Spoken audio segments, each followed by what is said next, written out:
You know, I'm still not sure why you'd want to, but today I'm going to show you all some tips and tricks to do a perfect conical radius.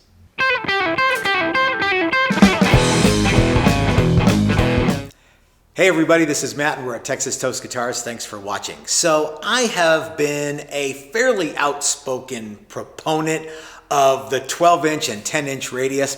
Probably really the only guitar fretboard radius that you need. But a lot of you guys have said stuff like, well, I like the compound radius. What they mean is conical radius, but they say, and really they say it more like this, I like the compound radius. And what that basically means is that at one end, it's one radius, and at another end, it's a different, generally flatter radius, and somewhere in between, it's a bunch of other stuff. Because it's kind of like a section of a cone, okay? Like if you took a cone, like a parking traffic cone, and you cut a big section of it out, it's going to be wider at the base or a flatter, and it's going to be tighter at the nose of the cone, I guess is what you call that cone. Anyway, you guys, you got to remember that I've been around long enough that I remember when everybody decided they needed a conical radius, because the good people at Warmoth, not to take anything away from the guys at Warmoth, they know a lot about a lot. They started convincing everybody that they needed to have this conical radius.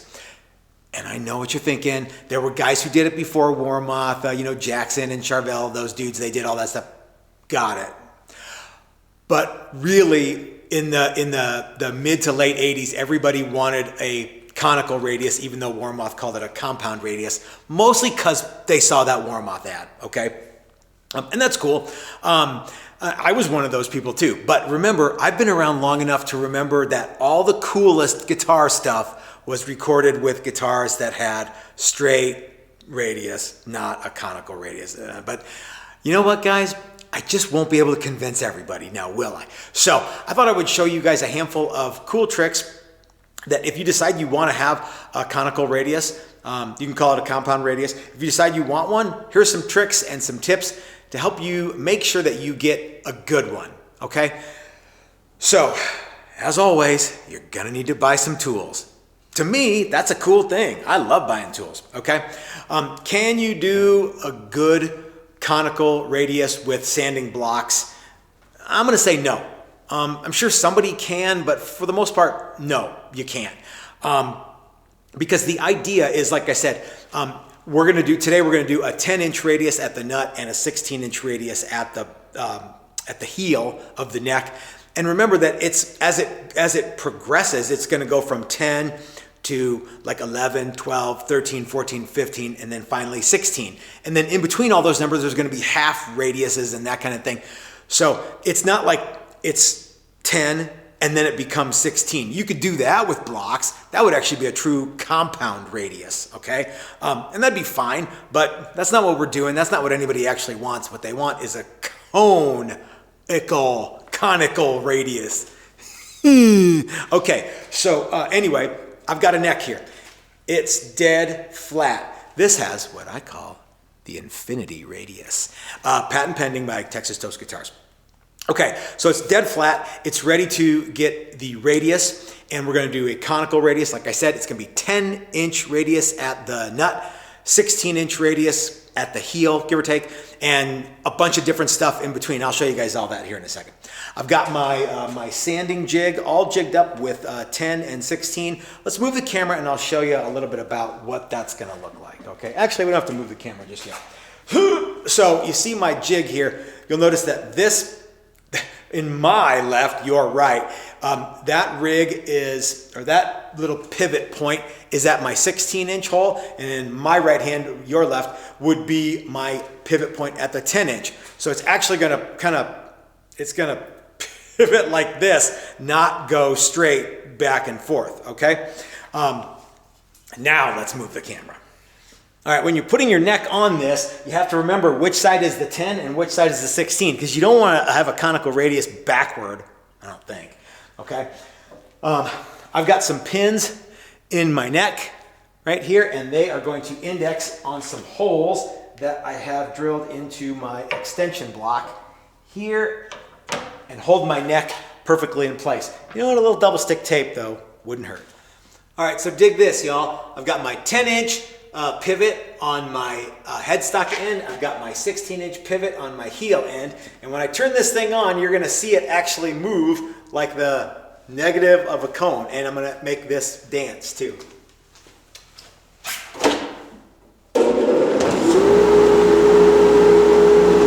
I have a 60 grit belt on there.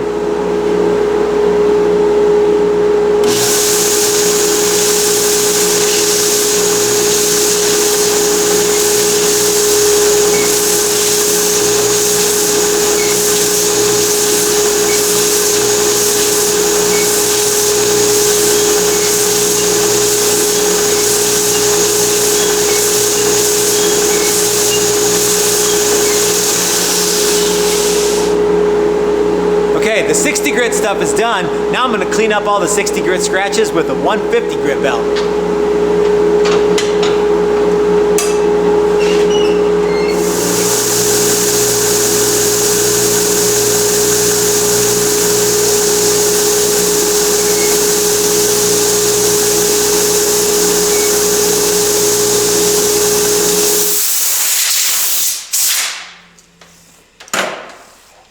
Hey man, that looks pretty good. Now we're going to check it with our StewMac radius gauge. Ooh, we're going to need two.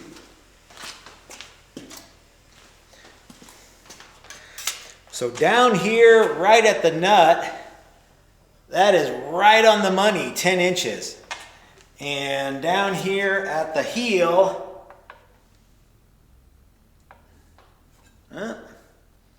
there we go. It's right on the money, 16. Okay? Let me show you what that looks like. I'll see if I can get a good shot here.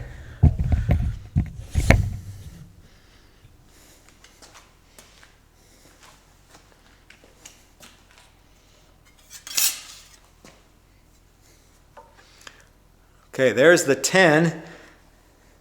You know what? Let's get the old flashlight out. Let's see how much light comes through there. Huh? That looks pretty good. 10 inch. And down here, how are we looking? Beep. Perfect every time. Okay, that was fast and easy. Now remember, it's 10 inches here and it's 16 down here. It's something else in the middle. That could be a problem when it comes time to fret this neck. Oh, hello. It looks like you've caught me freshening up my beloved pin router. You know, Texas Toast Guitars and our YouTube channel is funded almost entirely by viewers just like you and the patrons of Patreon. Now, this is true. These fine people support us intellectually, financially, and most importantly, emotionally. So at this time, I would like to invite you to join us. Become one of us. Become a patron of Patreon. And together, we'll learn more about guitar building than you could have ever possibly imagined in your wildest dreams. But if you can't, we completely understand. We'd be just as happy to hear from you in the comment section down below. Now then, on with the show.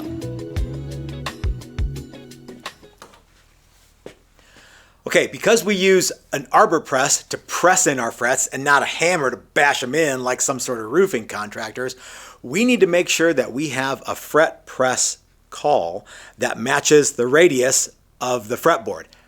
We want to do that because if we do this right and we get a nice, smooth, and symmetrical and flat, even though it's radius, a nice straight line on the fretboard, and we press them in nice and gently and they seat all the way, not too deep, not some sticking up, we'll have very, very little, if any, actual fret leveling that we have to do.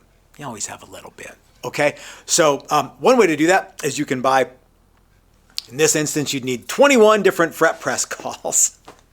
Well, we're not doing that. Can you imagine if you had to do that and you had to change them out every fret? That would suck. Okay. Obviously, the solution is the J. Edwards the J. Edwards Fractal Fret Press, okay?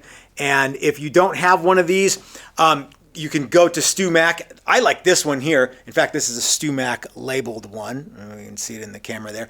This is a J. Edwards Fractal Fret Press, and this one is flat on the top. I think this is a really good one. This is an old one. Gosh, I can't even tell you. I think I have like 7 or 8 of these things floating around because I'm a believer, and I bought them. I bought them from Jay, and he sent me a couple, and StewMac sent me a couple, and we use them in workshops here. Let me tell you, the ones that you can get from StewMac now, that's the cool stuff to get because they're just slightly different than they were back in the old days, and they're, dare I say, a little more durable.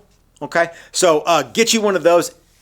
Even if you're not doing a conical radius, get one because they just make life so easy. All right, so I've got my fretboards ready to go here. I've got my fractal fret press in my fractal fret press call in my fret press, and I've got a dozen frets. I've got 1 through 4, 9 through 12, and let's see,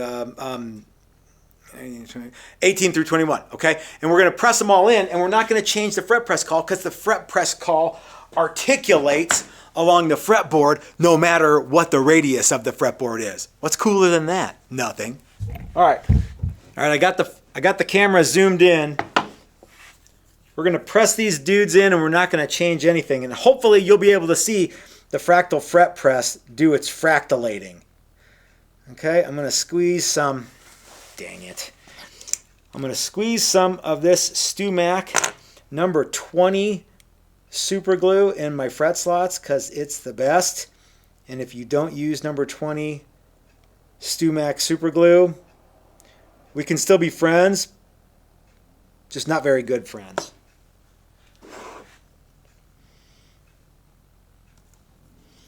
All right, we'll just press them on here. I really should just fret this whole neck, but then the video would be too long and you guys would stop watching. And okay, now rats. And if you stop watching, then why bother, right? Okay, 1, 2, 3.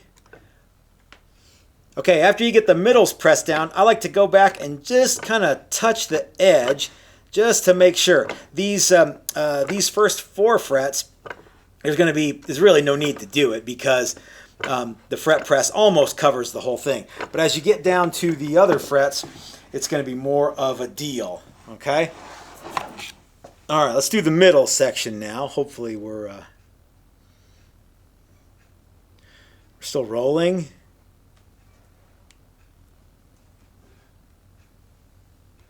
Little number 20 in there.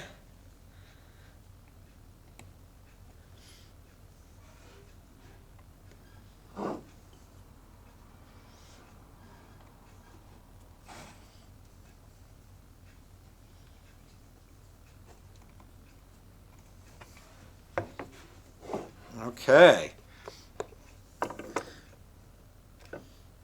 Nice and easy. See how that goes? Look at that, gang.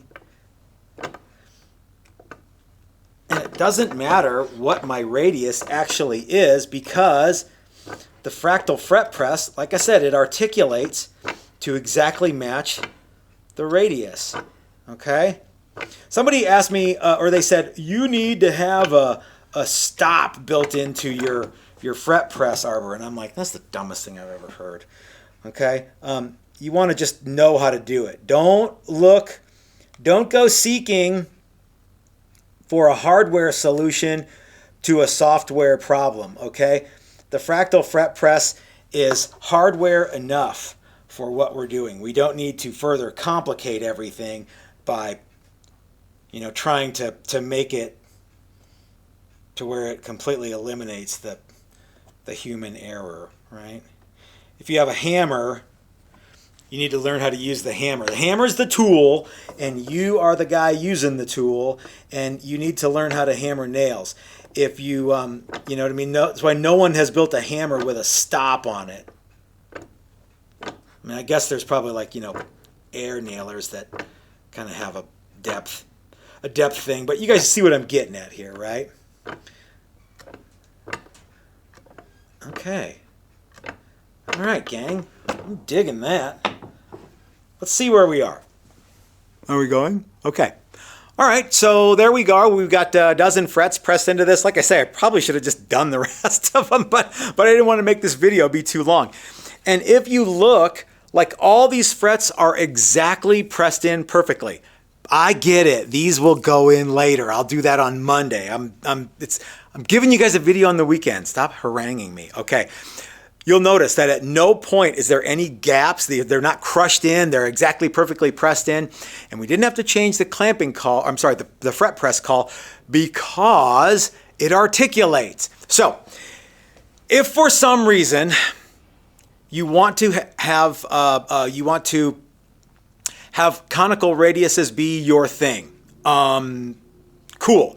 I would advise that you get the fractal fret press from Jay Edwards and our friends at Stu Mac. And if you use the code, or if you go through the link that is in the website or in the description down at the bottom, that'll give you, it'll take you to Stu Mac, and you won't miss out on any discounts, and it doesn't cost you anything, and it lets them know that your old buddy Uncle Matt is helping to sell guitar making tools, because that's what I do, baby. Okay, the other thing is you're probably going to want to get $1,500 worth of grizzly sander to do.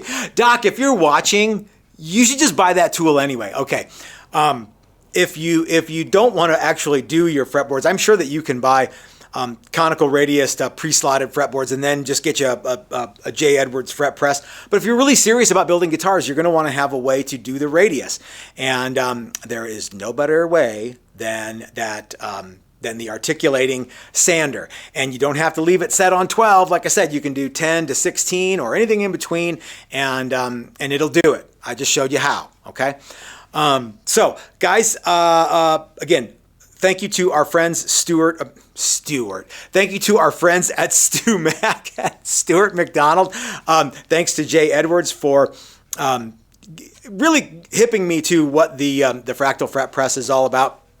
If you want to buy a neck from us that has a conical radius, there's going to be some information coming very, very soon about how you can get a neck almost exactly like this with a conical radius. And if you want to learn how to make necks with either straight 12 or 7 1/4 or conical radius or anything like that, I would urge you to come out to our neck building workshop that's happening in December. There's still a few spots left. And the more I think about it, the more I think that you should at least have to do one conical radius fretboard in that class. You actually make 3 necks. Might as well do one of them with that kind of radius, right? Okay, gang, hope you liked the video. I hope that you are having a great weekend, and I will see you next time. Until then, this is your old buddy Uncle Matt reminding you that if you're so smart, start your own YouTube channel. Don't just go onto mine and leave snarky comments. And have a great week, everybody. We'll see you next time.